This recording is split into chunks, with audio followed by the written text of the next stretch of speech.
you're going to fail, and you're going to fail, and you're going to fail, and you're going to fail, and then you're going to win. And that's life. Life without those challenges, it's just existence. Don't just exist. Go live.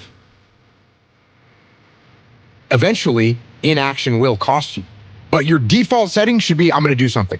Just get up, move towards that challenge, and go attack it. Go do something that's hard. Struggle sucks. Depends on how you frame it. If you want freedom in your life, you have to have discipline. Move towards that challenge, whatever that challenge is. And you may be successful, and you may not be successful, but you will be better. And the next challenge, you can be more prepared for. Because we're going to have wins, we're going to have losses. We're going to have successes, we're going to have failures. We're going to have good nights, we're going to have bad nights. We're going to have good relationships, we're going to have bad relationships. We're going to have good ideas and bad ideas. We're going to make money, we're going to lose money. All these things are going to happen. And if you oscillate emotionally up and down drastically, it's going to be problematic. Embrace those emotions, but don't let those emotions embrace you. Keep pushing through things that suck. This is a very difficult thing to do because it hurts. I'm going to go forward. I'm not going to quit, so I'm going to go forward. Bring it on. When you talk to people that went to SEAL training that didn't make it, most of the time, it's some reason. There's a medical reason. There's a family problem. There's very few people that look at you and say, oh, I quit because it sucked, which is what happens to the vast majority of people. The vast majority of people that don't make it through SEAL training, they didn't make it through because they quit. Your excuses will destroy you and take everything that you ever wanted from you if you let them. When your excuses make you feel a little bit better about the fact that you didn't execute on what you needed to execute on, then they can make you feel better, but they're not helping you. They're not helping you at all. This went wrong, this failed, didn't accomplish this, and it's not the fault of my boss, it's not the fault of my girlfriend, it's not the fault of my parents, it's not the fault of the weather, it's my fault. And I'm gonna take ownership of it, and I'm gonna fix it. That's what extreme ownership is. Because when you look around at your life, and you look around at your job, and your financial situation, and your relationship, and your physical health, and when you look at all those things, and all the problems that you may have with those things, and you say, the reason I have all those problems is because of me, that can hurt. That can sting. And a lot of times our ego rejects that and makes excuses and lies. And then we don't have to change anything. And then nothing changes. When the excuses all go away and people can actually confront the fact that this is all because of me, it hurts, but is also unbelievably empowering. Because the more discipline you have in your life, the more freedom you will end up with. So if you lack the discipline to exercise and eat healthy, you will end up being a slave to disease. If you lack the discipline to work hard, save your money, you will end up a slave to finances. If you lack the discipline to manage your time correctly, you will end up with no free time. If you have self-discipline, if you have the discipline to save your money and work hard and invest your money properly, if you have the discipline to manage your time correctly and not waste a bunch of time, if you have the discipline to exercise and eat healthy, you will end up with freedom.